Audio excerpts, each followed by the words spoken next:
Hello everyone, in this video we will going to know that what is digital rupee, or you can say retail digital rupee.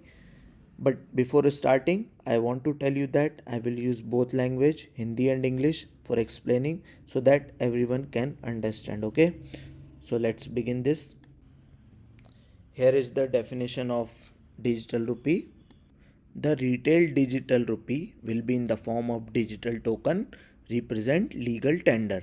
It means जो digital rupee है वो एक digital token के form में होगा और एक ये लीगल टेंडर को रिप्रेजेंट करेगा। अब ये डिजिटल टोकन क्या होता है और लीगल टेंडर क्या होता है ये हम डिस्कस करते हैं। तो देखिए, दो तरीके की डिजिटल करेंसी होती हैं, एक होती है क्रिप्टो करेंसी और एक होती है टोकन करेंसी।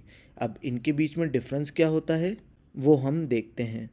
जो क्रिप्टो करेंसी होती है ये एक ब्लॉकचेन टेक्नोलॉजी पे वर्क करती है और इनकी खुद की एक ब्लॉकचेन टेक्नोलॉजी होती है जिस पर ये वर्क करती है और रन करती है। इस सिस्टम में इनके सारे transaction record, wallet to wallet transaction और भी जो चीज़ें हैं वो सब रिकॉर्डेड रहती हैं और ये बहुत ही इनक्रिप्टेड और सिक्योर होती हैं। इनको इतनी ईजिली आप डिकोड नहीं कर सकते, हैक नहीं कर सकते, ये काफ़ी सिक्योर मानी जाती हैं। और वहीं हम टोकन करेंसी को देखें तो ये भी ब्लॉकचेन टेक्नोलॉजी पर वर्क करती हैं, बट इनकी खुद की ब्लॉकचेन टेक्नोलॉजी नहीं होती, ये किसी थर्ड पार्टी ब्लॉकचेन टेक्नोलॉजी पर डिपेंडेंट रहती हैं और काम करती हैं। अब हम क्रिप्टो करेंसी के एग्जांपल देखें तो इसमें बिटकॉइन जैसे आती हैं जो कि आपने काफ़ी न्यूज़ में सुना होगा, एथीरियम है और भी अदर क्रिप्टो करेंसी हैं। उसी तरह अगर हम टोकन करेंसी के एग्जांपल देखें तो उसमें USD coin, BNB, XRP, doge coin जो आपने सुना होगा, ये सब टोकन करेंसी के एग्जांपल हैं। इनमें मेजर डिफरेंस यही है ब्लॉकचेन टेक्नोलॉजी का कि एक की खुद की ब्लॉकचेन टेक्नोलॉजी है और एक किसी थर्ड पार्टी पर डिपेंड रहती है। तो अगर आप अब फर्स्ट लाइन रीड करेंगे और देखेंगे तो आप पाएंगे the retail digital rupee will be in the form of digital token, यानी हमने ऐसे एक डिजिटल टोकन के उसमें लॉन्च करा है एंड रिप्रेजेंट लीगल टेंडर। अब ये लीगल टेंडर क्या होता है हम इसकी बात करते हैं। ओके, तो इसके लिए आप पहले इसकी डेफिनेशन देखिए। Legal tender refers to the money which can be legally use to make payment of debts और अदर ऑब्लिगेशंस। अब इसका मतलब क्या है? तो लीगल टेंडर वो मनी होती है जिससे हम लीगली किसी भी चीज़ की पेमेंट कर सकें या हम हमारा डेब्ट दे सकें या कोई भी अदर ऑब्लिगेशंस जो हम पर हैं उसकी हमें पेमेंट करना है या कुछ भी, वो अगर हम इससे कर सकते हैं लीगली तो वो लीगल टेंडर मनी कहलाती है। अब लीगल टेंडर मनी में ही हमारी जो इंडियन रुपी है वो भी आता है। इसको हमारी गवर्नमेंट ने, आरबीआई ने बाय लॉ लीगली लॉन्च करा है, तो ये भी एक तरीके की लीगल टेंडर मनी ही है इंडियन रुपी। तो अगर आप दो लाइन आप ऊपर की देखेंगे तो आपको क्लियर समझ में आएगा पूरा कि the retail digital rupee will be in the form of digital token, यानी हमने इसे एक टोकन करेंसी के उसमें लॉन्च करा है एंड रिप्रेजेंट लीगल टेंडर, यानी हमने उसको वो सेम वैल्यू दी है एक लीगल मनी की जो कि हमने हमारी इंडियन रुपी को दे रखी है। ओके, समझ में आया? अब हम आगे बढ़ते हैं और पढ़ते हैं।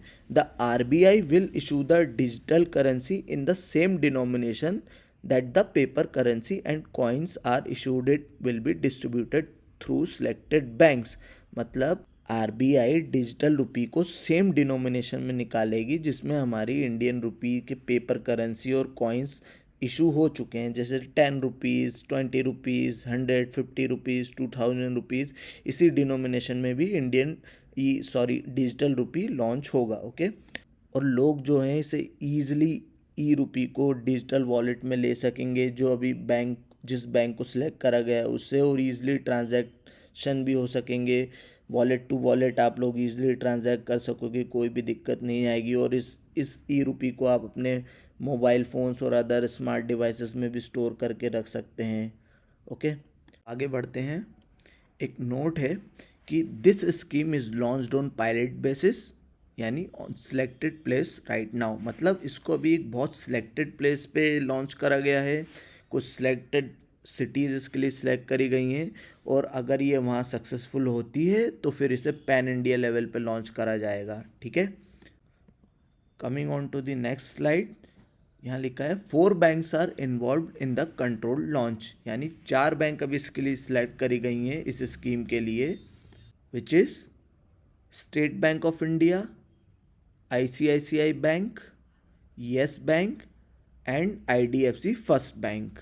ये 4 बैंक अभी इस स्कीम के लिए सिलेक्ट करी गई हैं। अभी इसके ही अंडर पूरी जो भी ये स्कीम है वर्क करेगी, और अगर ये सक्सेसफुल हुई तो फिर आगे और भी बैंक इसके लिए सिलेक्ट करी जाएंगी। ऐसा यहाँ लिखा है, the central bank of the country has also identified 8 banks for phase wise participation in trial. मतलब 8 बैंक्स और अभी फेज वाइज पार्टिसिपेशन के लिए इनने सेलेक्ट कर रखी है सेंट्रल बैंक ने, तो इनको भी इसमें इंक्लूड करा जाएगा और इस स्कीम को थोड़ा और वाइडर सर्कुलेशन में लाया जाएगा और इसका रिस्पांस देखा जाएगा।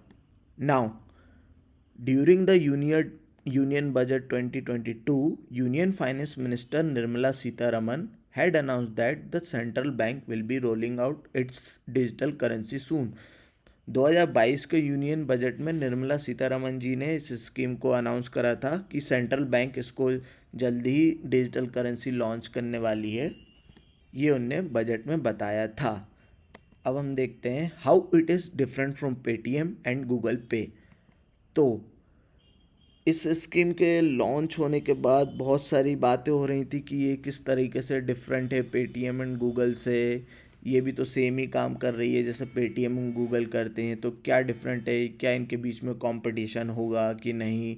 लेकिन कुछ एक्सपर्ट का बोलना है कि इनके बीच में ऐसा कोई कंपटीशन नहीं है, ये एक नई तरीके की स्कीम है। जैसे यहाँ लिखा है, it is a new form of payment system in which you have to purchase digital rupee from banks and after that you will be able to do wallet to wallet transaction. यानी यहाँ से पहले आपको bank से digital rupee खरीदना पड़ेगा, उसके बाद आप इसको वॉलेट में लेके इसका यूज़ कर सकते हैं। और जब एक बार आप इस डिजिटल रुपी को बैंक से खरीद लेंगे तो ये फिर इसका बैंक में कोई इसका रोल नहीं रहेगा, फिर ये आप आपस में इसका ट्रांजैक्शन कर सकते हैं, वॉलेट टू वॉलेट ट्रांजैक्शन कर सकते हैं। आप फिर जैसे सर्कुलेशन में आएगा फिर बैंक से इसका इतना कोई रोल नहीं रहेगा, फिर ये आप लोगों में सर्कुलेट चलेगा, आप लोग में घूमता रहेगा, आप लोग इसका यूज़ करेंगे। तो इसका ये ज़्यादा है, इसका पेटीएम और गूगल से थोड़ा, जहाँ पेटीएम गूगल आपके बैंक अकाउंट से लिंक रहता है और ट्रांजैक्शन वहाँ से होते हैं, इसमें आप एक बार ख़रीद लेंगे तो ये आपके वॉलेट में आ जाएगा, फिर बैंक से इसका इतना कोई रोल नहीं रहेगा।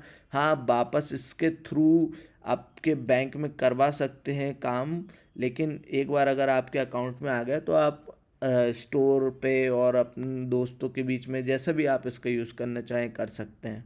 इसके कुछ ड्रॉबैक्स भी हैं और कुछ इसके फ़ायदे भी हैं जो हम आगे चल के डिस्कस करेंगे। अभी के लिए आप इतना जानिए कि digital rupee is divided into 2 parts, जो कि हैं CBDCW wholesale currency and CBDCR retail currency. तो यहाँ CBDCW का मतलब क्या है, ये है सेंट्रल बैंक डिजिटल करेंसी, और W मीन्स होलसेल करेंसी। ये बड़े इंडस्ट्रियल लेवल पे यूज़ करी जाएगी, बड़ी बड़ी फर्म्स के उस पर यूज़ करी जाएगी, इंटरनेशनल मार्केट में यूज़ करी जाएगी।